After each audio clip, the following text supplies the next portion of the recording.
The Iowa State Cyclones dropped their homecoming football game to the Oklahoma State Cowboys. Missed tackles and crucial turnovers cost the Cyclones despite a lot of offense in this game. Oklahoma State 34, Iowa State 27. The Iowa State volleyball team got things fired back up in Ames with a 3-0 sweep of Kansas State on homecoming. Iowa State killed the ball really well in this game. We'll have all the analysis. Cyclone InCYders starts now.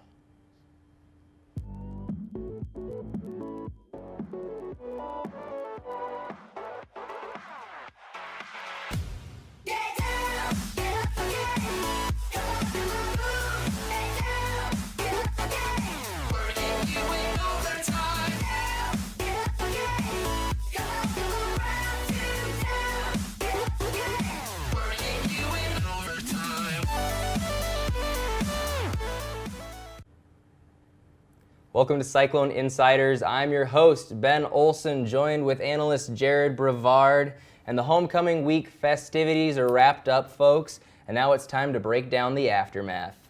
The Iowa State Cyclones, they didn't look great against Oklahoma State, Jared. They did not. Iowa State losing this one 34-27 to the Oklahoma State Cowboys. We could look at a lot of the stat lines and the different things that happened in this game. Basically, it came down, it was 27-27, and Brock Purdy was intercepted by Malcolm Rodriguez for Oklahoma State. That pick six would prove to be the game-winning touchdown in the fourth quarter. Brock Purdy, 39 for 62, those 39 completions, a school record, but one touchdown and 3 INTs. Good games from Charlie Kohler and Breece Hall as well. I'm most upset about is the snapped Iowa State's 10-game win streak in Brocktober. So they hadn't lost since 2017, and they just didn't look like themselves in this one. Jared, what are your initial thoughts on the game? Initially, it's pretty disappointing to see the loss, and especially the way they lost. Some of those missed tackles on those long touchdowns does not look great for an Iowa State defense that has been playing so well all season. But at the end of the day, when you look, Brock Purdy set a school record for completions. Charlie Kohler had career-high receptions, career-high yards. There were bright spots. Mike Rose having his first career interception as a Cyclone. So there were bright spots, but at the end of the day, just too many of those mistakes. As we talked about last week, not being detrimental as they always used to be, but still sometimes can be too much to overcome. Right. And after a loss like this, it stings because it was homecoming, and everybody wants to put the blame somewhere. I'm not trying to point fingers here right now, but was this lack of execution more from a players being not ready to play standpoint, or do you put this one on the coaching staff? Probably a little bit of both. Yeah. I think the plays, I don't think they went into the game thinking Brock was going to throw 62 times. Maybe they did. I could be wrong. As a coach, I wouldn't go into it saying that. I was going to jump into that next. That's a big workload. With only rushing 19 times with Hall and 2 with Lang. So a little bit on the play calling, but a little bit on the execution. We saw Brock make some mistakes that he normally hasn't made. Maybe you got to give credit to the defense of Okie State. They're maybe giving him a look that he wasn't quite comfortable with. You saw the Rodriguez interception. He seemed like he was almost ready for Brock to throw it there. So maybe they threw a little something different. But definitely got to credit the Oklahoma State defense team to have Iowa State's number there, especially with those quick throws to that wide receiver on the outside. Wallace, getting chunks of yards. Yeah, Wallace getting chunks of yards there on the outside with that soft coverage. So Oklahoma State found a hole in Iowa State's game plan, it seemed, and exploited it. Yeah, I think I agree. It was kind of both parties were at fault. Our defense did not look like themselves in that first half, just allowing 3 50-yard plays, which is more. I think that was just about as many 50-yard plays, if not they'd given up less the whole season. And they did it in one first half. That was just unheard of out of this Iowa State defense under Haycock. But you look at Iowa State falling down early, so I think that kind of caused our coaching staff to rely on our Heisman candidate Brock Purdy, which resulted in him to throw it 62 times. But that's just a lot of pressure on a sophomore quarterback in my mind.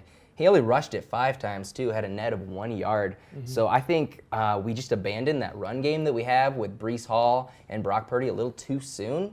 And I know that, the Big 12 offenses are powerhouses, but I think if Iowa State had stuck with their game, the defense only allowed Oklahoma State to score 6 points in that second half. Or, excuse me, it would have been 6 points, taking away the pick six. Right. So I think you could point fingers at this coaching staff for abandoning the run game a little too early. Brees Hall still had 18 attempts for 76 yards, 2 touchdowns, and 42 receiving yards, so over 100 total for him. He's been looking phenomenal still for Iowa State, which was a bright spot in this game. One thing that I want to talk about is this 14-point stat line. Have you heard about this one? If you look at Iowa State's record when they score 14 or more in the first half, I believe they have like 15 plus wins and only 1 loss maybe.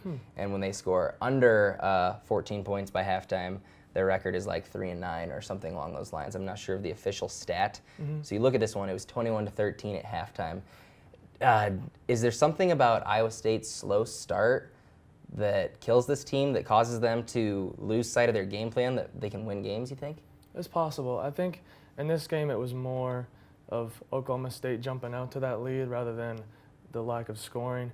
Obviously you want to score as early as you can, especially in the Big 12 with the proficiency of the offenses. But just the fact that Oklahoma State got out to those 21 early points and Iowa State being in that little bit bigger hole as opposed to last week. You know, they got out, scored 20 points, but only let up 7 there right at the end of the half. So I think it's more the differential, for Saturday's game at least, the differential in the scoring rather than just how many Iowa State had. Yeah, no, I could understand that.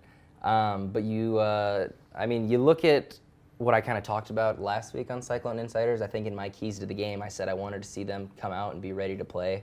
Iowa State riding that 3-game win streak in homecoming, and Oklahoma State having lost 2 in a row. Do you think the guys were ready to play, or was Oklahoma State a little more fired up than the Cyclones? I think Iowa State was ready to play, not quite as ready as they needed to be. I could just argue that because you look at the way our defense came out, and we just haven't seen that out of this Cyclone defense, especially our secondary missing tackles like that. They just don't give up the big play, and I think that's what kind of had me disappointed. Yeah, I say Oklahoma State came out and did not look anything like they had the past 2 games, that's for sure. You got to give them credit. And just wasn't Iowa State's day. Yeah, no, that's a great point. I'm sure Mike Gundy has been gunning for Iowa State since 2011, so I'm sure he was pretty happy with the way his team played because Oklahoma State did play a good game. So the good news for the Cyclones is, fortunately, everybody else in the Big 12 also lost, or all the leaders except for Baylor. Baylor is in sole ownership of first place in the Big 12 right now. Oklahoma upset by Kansas State. Texas upset by TCU. We'll talk all about those in the Pick 'em segment. So Iowa State still controls their own destiny. They win out the rest of their Big 12 schedule, they could end up in Dallas for that Big 12 championship game. Unfortunately for the Cyclones, it's the toughest part of their schedule for the remainder of the season. Jared, what do you think is one thing Iowa State needs to focus on to be able to play their best against Oklahoma and Texas? I say you got to limit those explosive plays. Credit Oklahoma State for the play call and for the execution of the play, but you know, Iowa State could have made those tackles and not given up the three long touchdowns. Right. So I think it just comes down to not allowing, you know, Oklahoma and Texas and the teams coming up to get those big, long, explosive plays. Because other than those couple plays, I mean, the Iowa State defense really, for the most part, limited Hubbard and the offense. But just those big chunk plays kind of got them down and you know, led to them being in a hole. No, that's a good point. And I guess we didn't even touch on is we finally had Greg Eisworth back, so it kind of went over my head. But do you think injuries are starting to wear on this Iowa State defense? Because we've seen them banged up, but like it didn't stop them in that West Virginia game. So maybe we've just become accustomed to, you know, the resiliency of this defense. Maybe we're being too tough on them, and we should give them some benefit of the doubt because they're definitely a little banged up. Yeah, I say so far both the offense and defense have shown their versatility. Players getting hurt and the next guy stepping up, or just someone not having their day and another person comes in and has their day. So I wouldn't think that it's, you know, that bad. The defense, I don't think they're that hindered by the injuries because all the guys, to me at least, that have stepped in have done a good job. Right, and that defense will certainly be the first ones to tell you that there's no excuses for the way they played. And Brock Purdy, after the game, singing the fight song, looked about as upset as anyone that was out there on that field. Yeah. So I think this Iowa State team will find a way to turn it around. I think one key over this bye week is I don't really want this Iowa State offense to become one-dimensional when they've got the Breece Hall and Brock Purdy's legs. I don't want to see them pass 62 times again. I think if they stick to their game plan, and Charlie Kohler had a career-high 8 receptions, 88 yards. Deshaunte Jones was still leading the team in receiving yards. So I don't want to see this Iowa State offense become one-dimensional. I want to see them continue to find ways. Maybe pull out some more trick stops in these big games against Oklahoma and Texas, kind of like we saw in the Iowa game with that double pass, something like that. Yeah. I think this bye week will be very beneficial for Tom Manning and Matt Campbell, and they'll regroup. Yeah, I mean, if you look last year, especially starting with the Oklahoma State game, the first big game Brock played in, a lot of the success of the offense and him as a player was based on the fact that he could run and throw. Right. And we haven't seen him get on the run very many times this year, and so it's just got to find the right balance of Hall or the other running backs, and then his running and then his passing. Yep, and get well rested hopefully, because tough slate of games coming up for our Cyclones. Let's jump in now to the Cyclone InCYders Pick Em segment. We've got your full screen graphic here. And so last week, Jared, we talked about you being in the lead, but tough week, man, going 0-4. Yeah, it happens, but you just got to come back and keep at it. I can't say that me and John did much better, both going 1-3. You can see John is technically in the lead now. I'm still in last place, got a hole to crawl out of. So if we look at it here, only 3 games this week, but last week, all 4 teams that won were upsets based on the spread.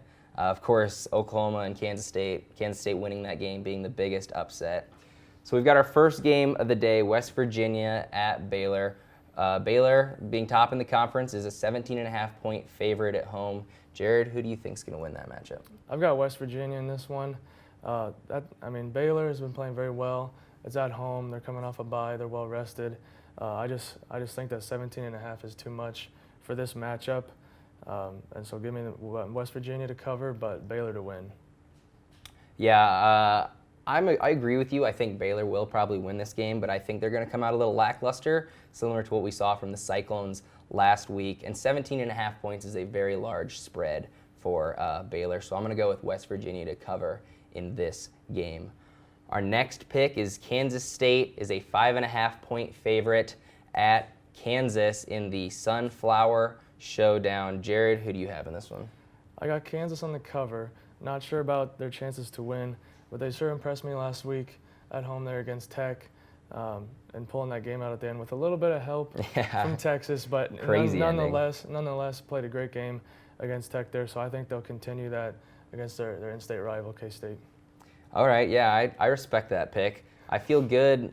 Kansas was the only one that I got right last week, but I'm going to have to go with Kansas State in the Sunflower Showdown this week. I just don't think that Kansas is going to be able to put up another solid performance against a Kansas State team that just upset Jalen Hurts in Oklahoma.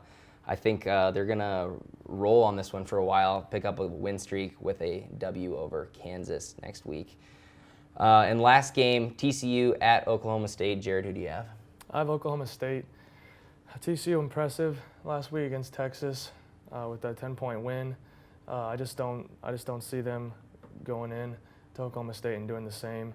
This Oklahoma State team obviously got some momentum last Saturday against Iowa State, and so I think they'll continue that and cover that 3 at home.